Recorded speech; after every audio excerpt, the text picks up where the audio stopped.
Bon, Karim, ça va être à toi. Tu me dis, hein.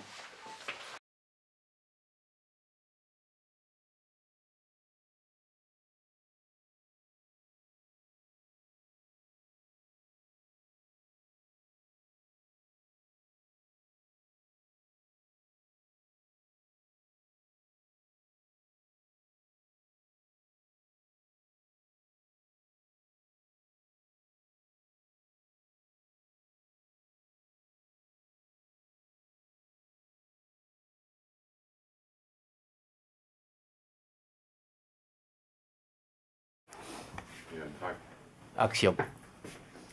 Monsieur Vautret, bonjour. Nous tenons d'abord à vous remercier d'avoir accepté de répondre à mes questions.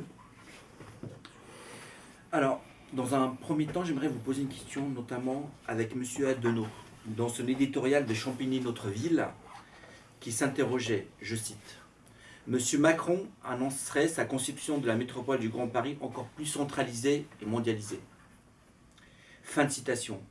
Le président Sarkozy, à l'initiative du Grand Paris, entendait faire de Paris la première place financière européenne. Pour le président Macron, il s'agirait de créer une city concurrentielle à Londres. Ne pensez-vous pas que les projets d'urbanisme le long du Grand Paris Express, y compris la restructuration du centre-ville, démolition du Lot-Verdun par exemple, ne concourent pas à cette ambition? L'arrivée d'une nouvelle population répondant aux projets immobiliers, avec notamment l'explosion du foncier. Comment voyez-vous l'avenir de Champigny dans ce Grand Paris? Et la question qui va avec, est-ce qu'on ne va pas se diriger vers une ghettoisation du Bois-l'Abbé par exemple? Alors, votre question, elle est très large parce qu'effectivement, depuis le début, on ne peut pas déconnecter la question du métro de la question des institutions qui sont en train de se construire actuellement. La grande difficulté qu'on a, c'est qu'aujourd'hui, on n'a pas de visibilité sur ce que vont être ces institutions. Ça fait plusieurs mois qu'on attend de la part de M. Macron, du président Macron, donc de savoir, si je puis dire, exprimer ainsi, à quelle sauce on va être mangé. Et il est vrai qu'aujourd'hui, ces incertitudes peuvent masquer des réalités qui vont être plus brutales.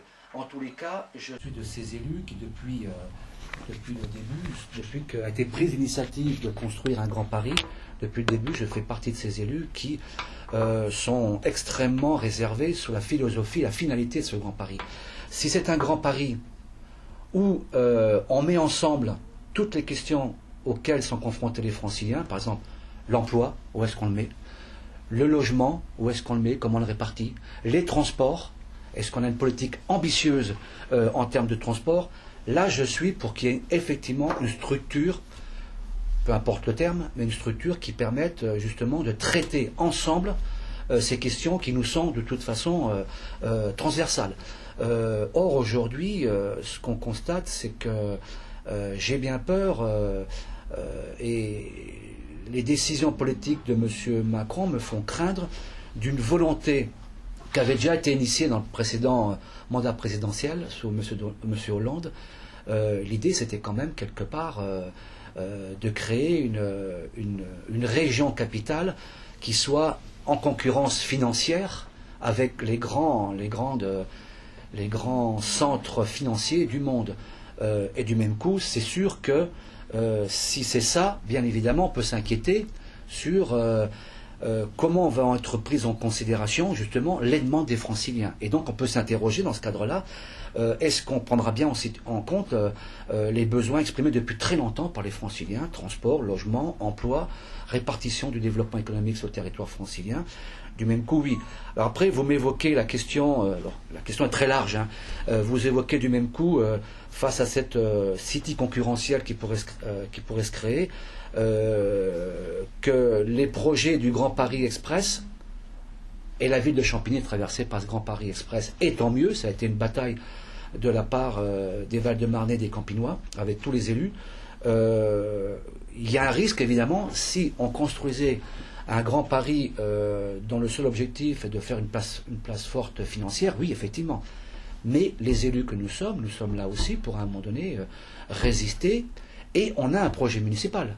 Donc, alors, ce projet municipal, il est fait à la fois développement de transport et l'arrivée du métro permet effectivement l'arrivée du métro a un intérêt, évidemment. Premier, c'est que en termes de transport, on va améliorer quantitativement et qualitativement la vie des gens, de manière profonde. On n'aura plus à circuler des trajets d'une heure et demie. Ils seront raccourcis des fois de moitié. Donc c'est déjà... Et autour de ces gares qui vont se construire, il y a évidemment un potentiel de développement qui va se faire.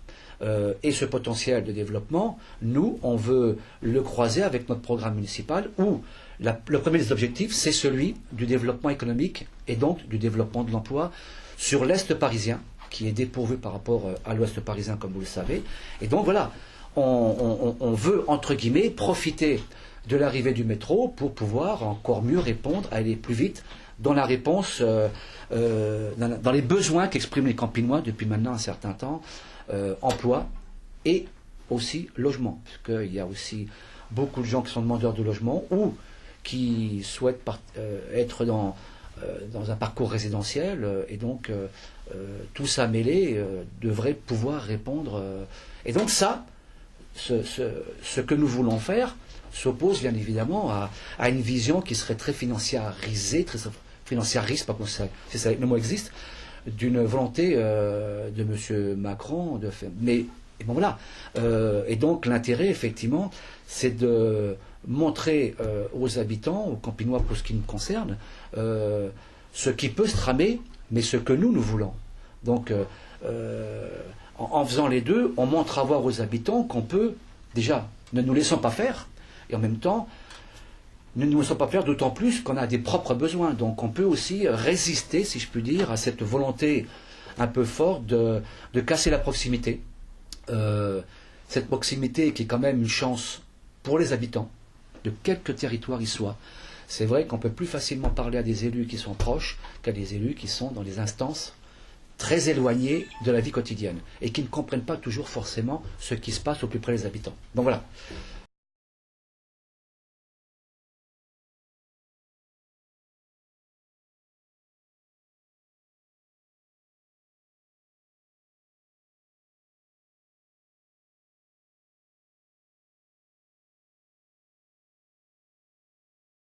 Très bien.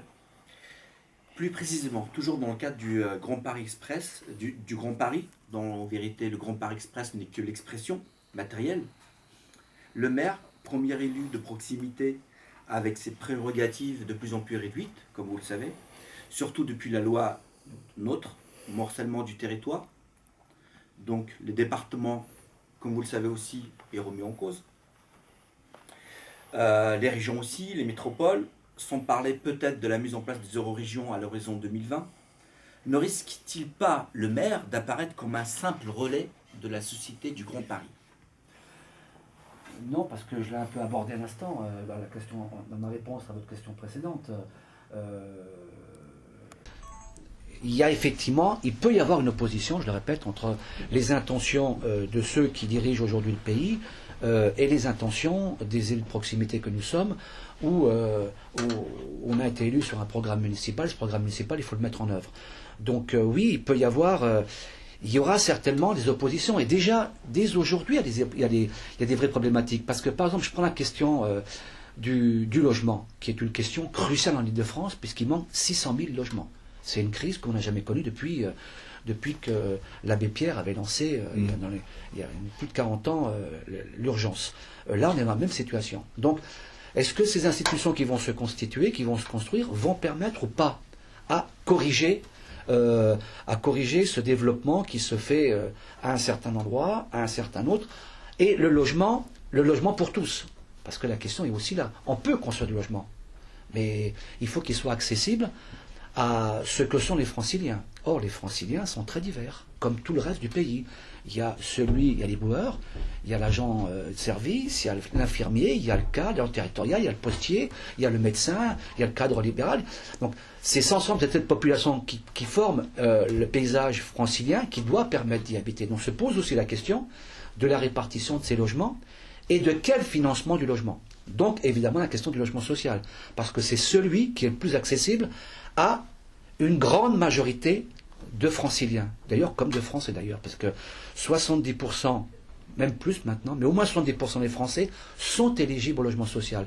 Concrètement, ça veut dire que leurs revenus ne sont pas forcément en adéquation avec le fait que le logement aujourd'hui est très cher. Et quand on achète un logement ou un pavillon, ça coûte très cher. Donc, ce qui permet de corriger cette difficulté, c'est évidemment la construction de logements sociaux qui devraient être mieux répartis sur le territoire. Donc là, je ne sais pas si je réponds tout à fait à votre question, mais c'est une partie de la réponse à ce fait que le maire pourrait apparaître un simple relais. Non. Un simple relais de la SGP, son rôle, c'est de construire le Grand Paris Express, le métro. Donc, et la SGP a besoin, d'ailleurs, entre parenthèses, il y a une petite mise, mais c'est pas qu'une petite mise, il y a une volonté forte quand même que l'État reprenne un peu ses droits, si je puis dire, et impose un certain nombre de directives. Et depuis hier matin, on a appris un certain nombre de choses qui peuvent avoir des conséquences, des retards en tous les cas au moins, dans l'arrivée et la mise en route des lignes qui avaient été prévues il y a quelques années. Oui.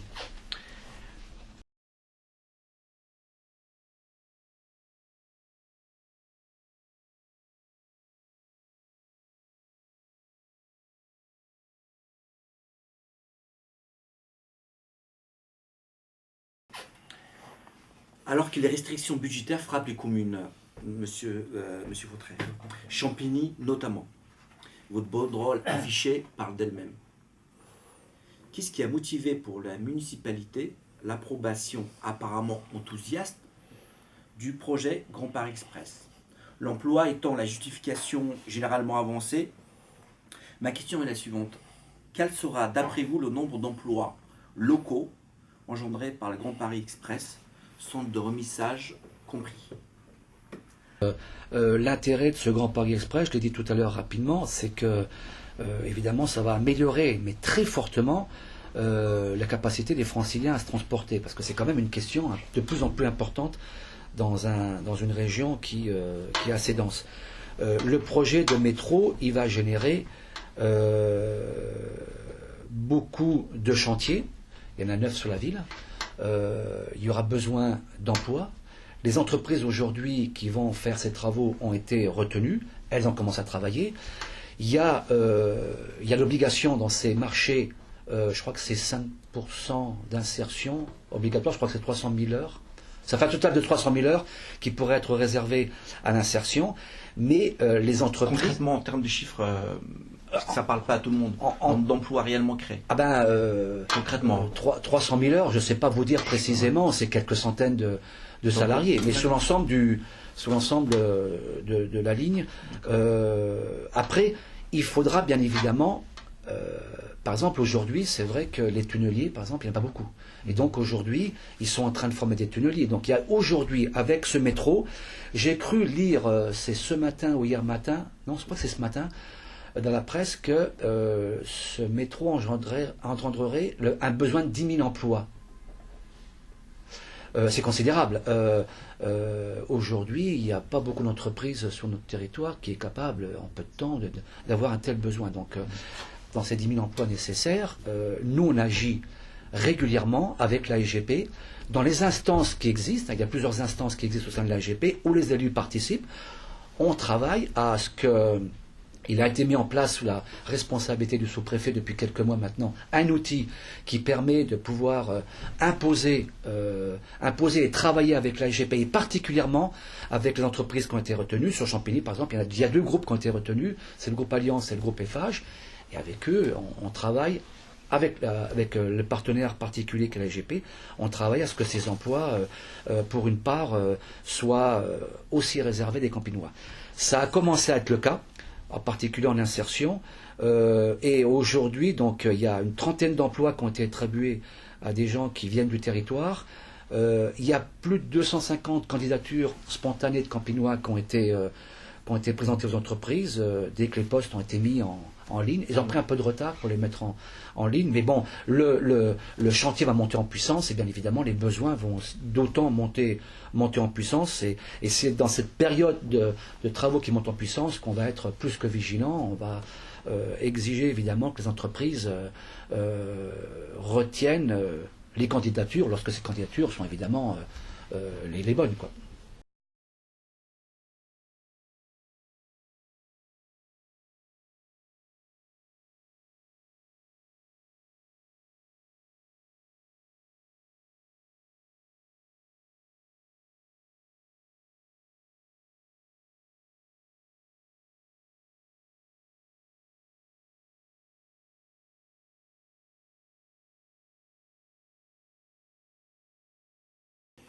Très bien.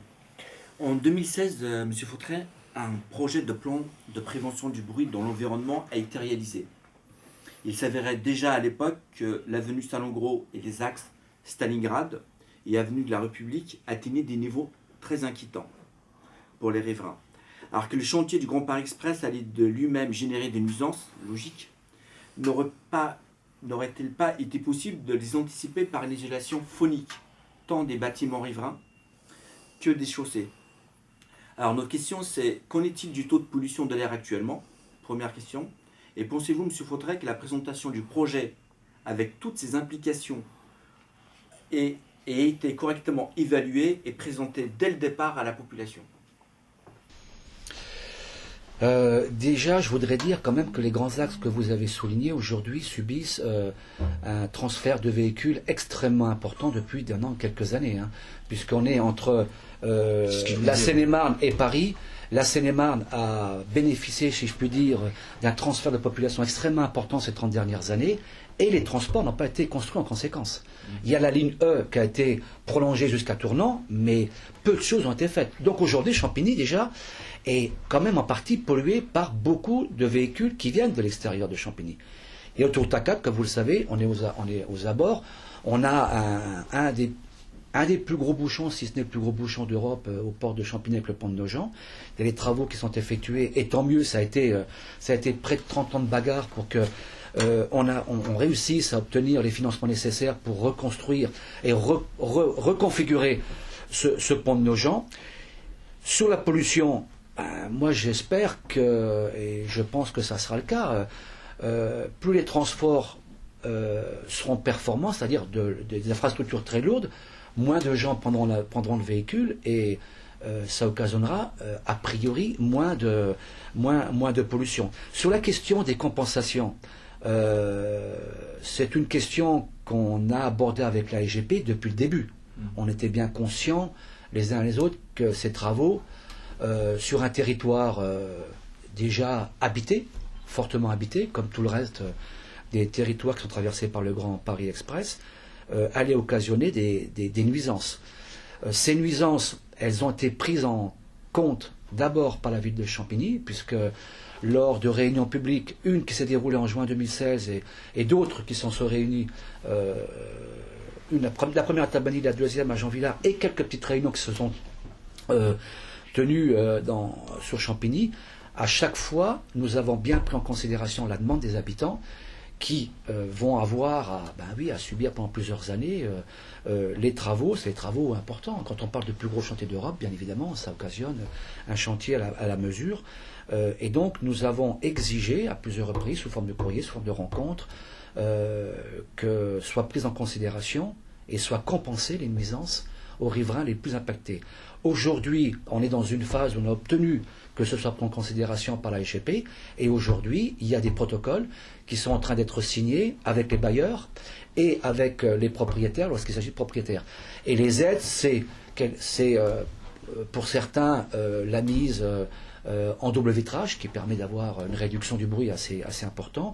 Et pour d'autres, lorsque le double vitrage a été fait, c'est le cas par exemple pour les logements, pour ceux qui habitent dans les logements sociaux, il y a eu une négociation qui a permis à ce qu'il y ait 35-40% de baisse de loyer. Donc voilà.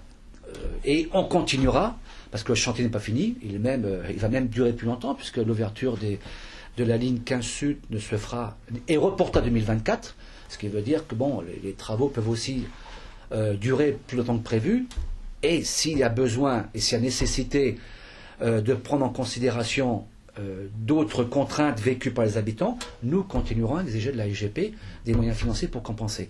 Avec un bémol, non pas de ma part, mais vis-à-vis de la SGP, c'est que hier matin, le Premier ministre Édouard Philippe, avec la ministre des Transports, ont annoncé 10% d'économie sur le Grand Paris Express. Ça veut dire qu'il y a des choses qui vont être faites différemment. Ça veut dire aussi peut-être que les compensations que nous avons obtenues aujourd'hui seront plus difficiles à les obtenir. Mais ça n'entamera pas notre volonté d'agir avec les gens.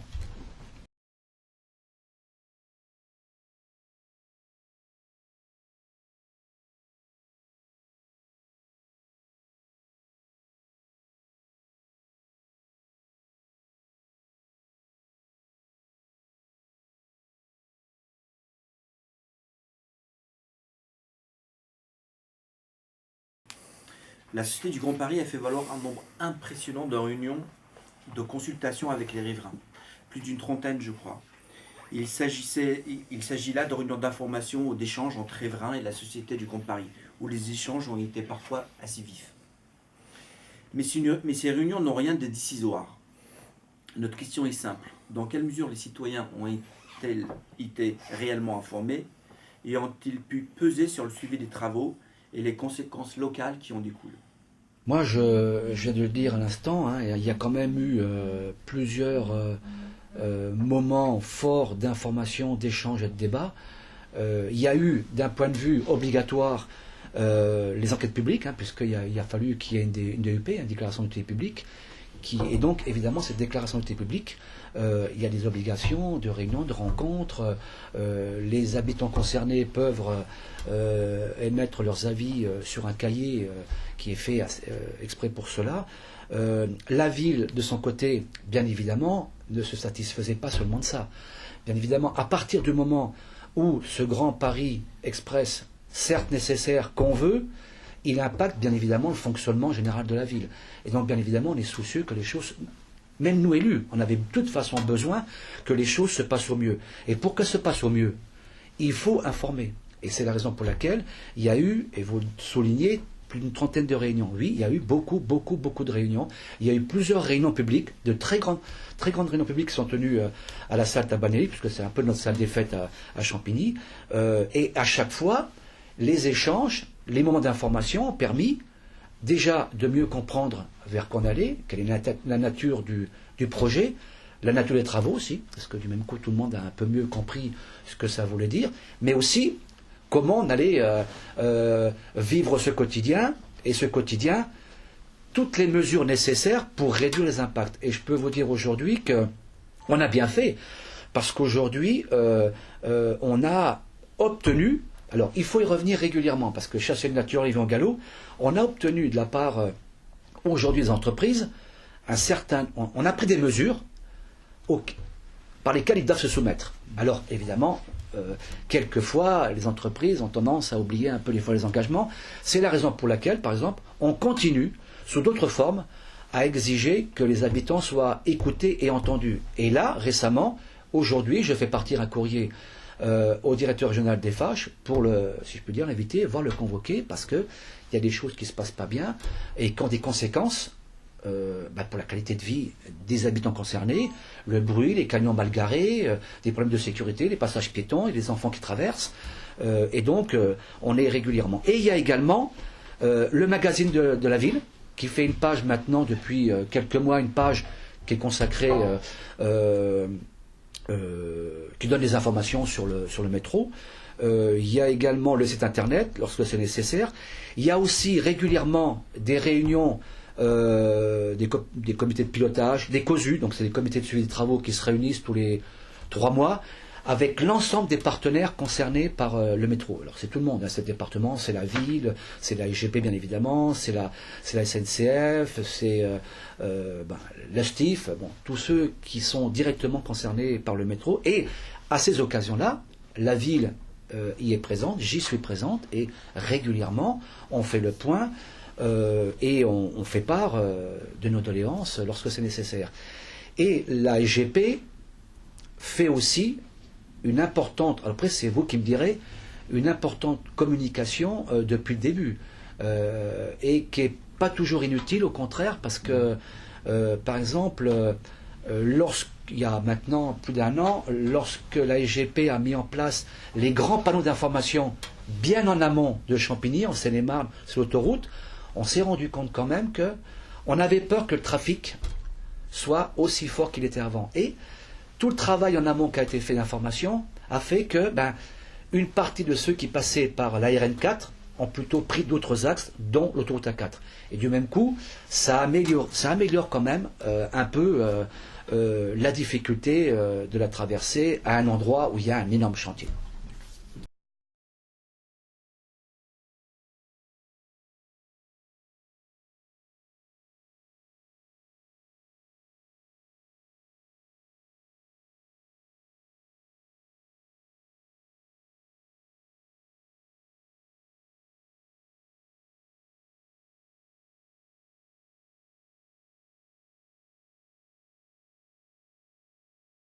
L'autre question qui a interrogé pas mal de nos concitoyens, l'arrivée du Grand Paris Express avec la reconstruction et la rénovation du centre-ville et les abords des nouvelles gares, est-ce que ça ne risque pas d'influer sur le prix des loyers HLM? Première question.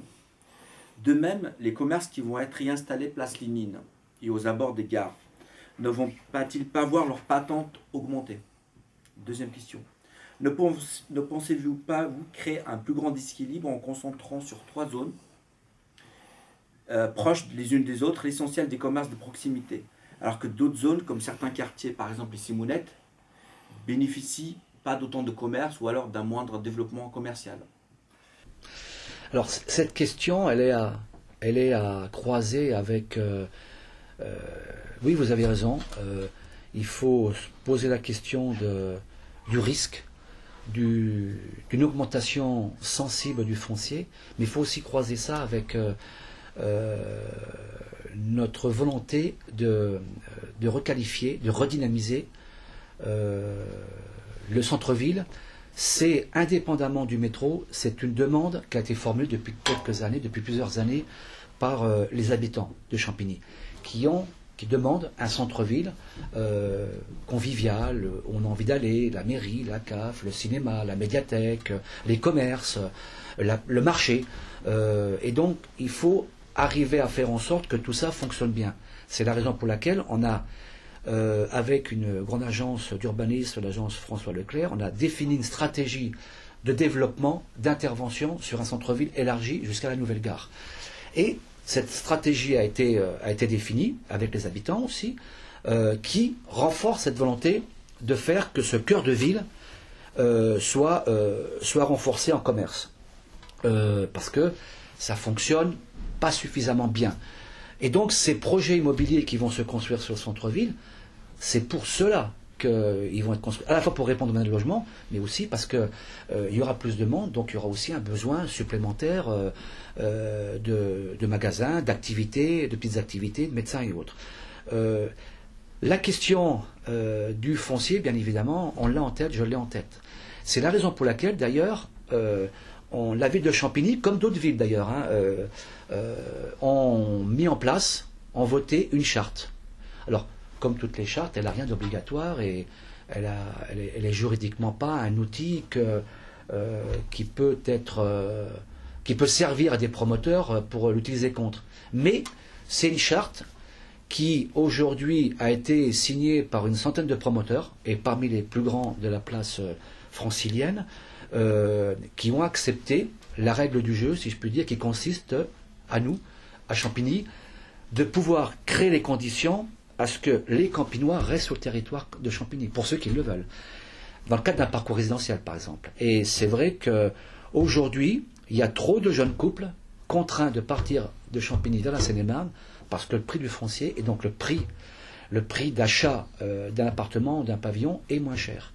Et donc, évidemment, le développement du métro, du transport et le développement de la ville n'est pas fait contre les habitants. Il est fait avec et pour les habitants. Et donc, on s'est donné cet outil, cette charte, qui permet de dire aux promoteurs, vous pouvez construire, mais le prix du mètre carré, on ne veut pas qu'il dépasse 4 000, 4 200, 4 300 euros.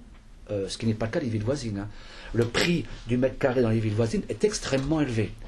Mais il a un défaut, c'est qu'une partie de la population campinoise ne pourrait pas acheter au prix du mètre carré à Saint-Maur, à Villiers ou à Joinville. C'est pas possible. Donc nous, on crée les conditions par cette charte de maintenir celles et ceux qui veulent y rester. Mais ça va être un combat. Ça sera un combat. Ça sera un combat parce qu'aujourd'hui, il y a effectivement l'arrivée du métro, et je l'entends même même aussi de la part de citoyens qui se disent le métro va renforcer mon bien. Mais il y a une limite à l'exercice, c'est que comment nos enfants, comment nos petits-enfants, comment les jeunes couples qui s'installent, qui créent une famille, qui veulent décohabiter parce que beaucoup de familles aujourd'hui, des couples enfants cohabitent avec leurs parents. Ce n'était pas le cas il y a 30 ans. On partait assez tôt. Aujourd'hui, il n'est pas rare dans mes permanences de voir des jeunes couples à 30 ans qui ont 2 enfants qui continuent à habiter chez leurs parents, dans des conditions très très difficiles. Et donc, comment on fait et la question de la maîtrise du foncier est une question fondamentale. Et donc, je termine là-dessus. Un autre outil qui nous permet aussi de maîtriser le foncier, et de ne pas le donner seulement aux spéculateurs et aux promoteurs, on a 2 outils de maîtrise du partage foncier. C'est l'EPFIF, donc c'est un organisme régional qui porte du foncier au nom des communes, et le SAF 94, syndicat d'action foncière du Val-de-Marne, qui également permet de porter publiquement, j'insiste bien sur le bon public, du portage foncier, et du même coup, lorsqu'une opération, lorsque la surface foncière est suffisamment importante pour construire un immeuble, on peut le faire à un prix qui permet à mettre en œuvre la charte et le prix maximum qu'on veut. Donc c'est ces outils publics sur lesquels j'insiste beaucoup. Il faut qu'ils perdurent. Parce que si on laisse les promoteurs faire, bien évidemment, c'est la loi du marché, c'est-à-dire c'est le vendeur et l'acheteur qui négocient le prix, mais tout ça, ça fait flamber. Et quand on fait flamber, bien évidemment, ça a comme conséquence qu'une partie de la population ne puisse pas continuer à habiter dans leur propre ville.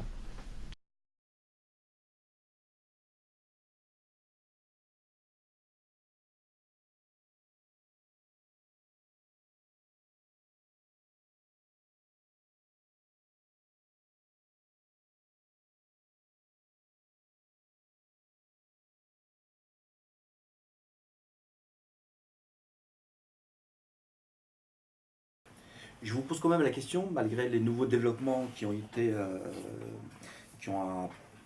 paru ces derniers jours. La Société du Grand Paris a maintenu le calendrier de livraison de la ligne 15 Sud lors de la fête du Tunilier le 13 février dernier, le 3 février dernier à 2022. Or, le rapport de la Cour des comptes fait référence à un calendrier révisé de septembre 2005 indiquant une livraison en 2024. Le Parisien en date du 13 février fait aussi référence à 2024. 2 ans de plus de travaux, ce n'est pas rien. Alors, M. Fautrey, 2022 ou 2024 ? Êtes-vous en mesure, au vu d'un tel flottement dans le calendrier, de donner un calendrier précis d'un retour à la normale, c'est-à-dire jusqu'à quand les Campénois seront-ils impactés par les travaux de la rue Salengro et d'ailleurs ? Je ne suis pas comptable des dates qui nous sont imposées. En tous les cas, hier matin, le Premier ministre, avec sa ministre des Transports, Mme Borne, ont officialisé effectivement le fait que la ligne sud, alors elle est maintenue, déjà je m'en félicite, mais elle est effectivement reportée 2 ans supplémentaires dans 2024. Ce qui veut dire concrètement effectivement que les travaux et l'impact des travaux, et puis aussi la nature des travaux. Il est possible qu'il y a eu peut-être une certaine sous-estimation de la nature des travaux qu'il fallait opérer pour avancer. Mais aujourd'hui, effectivement, je regrette fortement qu'on reporte encore une fois l'ouverture de la ligne 15 Sud, alors que l'urgence est d'aujourd'hui. On est en 2018-2024, voilà, le temps passe. Et aujourd'hui, cette grande boucle autour de la capitale, elle est en train de prendre du retard, parce qu'il y a 2024, mais l'intérêt de ce Grand Paris Express, c'est qu'il y avait une cohérence, on pouvait circuler autour de Paris sans passer par Paris. Si on ne termine pas cette grande boucle autour de Paris, bien évidemment, c'est moins efficace, c'est moins pertinent. Or, j'ai entendu, comme vous, hier matin, que les autres lignes étaient reportées en 2030, en espérant, d'ici 2030, celles et ceux qui vont passer respecteront cette date-là. Donc, je suis satisfait que la ligne 15 Sud soit maintenue, les travaux. Et d'ailleurs, on a bien fait d'avoir agi ensemble et que les travaux aient démarré, parce qu'il y avait un vrai risque d'économie très forte. Mais il faut aller jusqu'au bout. Donc on sera plus que vigilant, on sera plus qu'attentif. Les élus que nous sommes, d'ailleurs, toutes couleurs politiques confondues, il y a eu des réunions avec le Premier ministre, il y en a eu 2 séries en moins d'1 mois, qui a permis d'aboutir à cette décision hier matin, vont continuer à exiger que que les économies ne se fassent pas sur le dos de l'arrivée des gares et puis de la qualité de ces gares aussi. Parce que il y a près de 70 gares, il ne faut pas que ces 70 gares ressemblent à des bouches de métro, c'est-à-dire qu'il faut que ce soit quand même des lieux de vie. Notre gare dans Champigny-Centre, c'est une gare qui se trouve au pied du centre-ville. Et donc, bien évidemment, ça ne peut pas être un objet médiocre. Il faut vraiment que ce soit un objet qu'on vive plutôt qu'on subisse, donc, et qui va participer aussi à cette dynamique du centre-ville. Et puis, je voulais faire également un autre... ça, c'est pas qu'un reproche. On est évidemment, en tout cas pour les élus locaux que nous sommes, en colère sur le manque de financement de la part de la SNCF sur l'interconnexion E.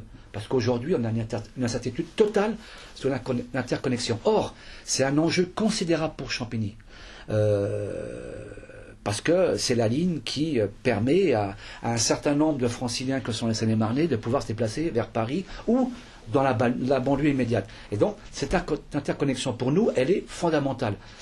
D'abord parce que, pour ceux qui vont l'utiliser, mais aussi parce que, à l'embranchement du RER E et de la nouvelle gare Brie-Villiers-Champigny, vous avez ces 20 hectares qui aujourd'hui sont sous la responsabilité des Parmarmes et sur lesquels nous voulons, dans le cadre du contrat de développement territorial signé avec Brie-Villiers-Champigny et l'État, on veut constituer un pôle de développement économique à 75% et 25% pour le logement. Donc, et on sait bien qu'une des conditions principales d'installation des entreprises, c'est la capacité à leurs salariés de pouvoir se déplacer de bonne façon. Et donc, on attend beaucoup de l'interconnexion, dont aujourd'hui on n'a aucune visibilité financière.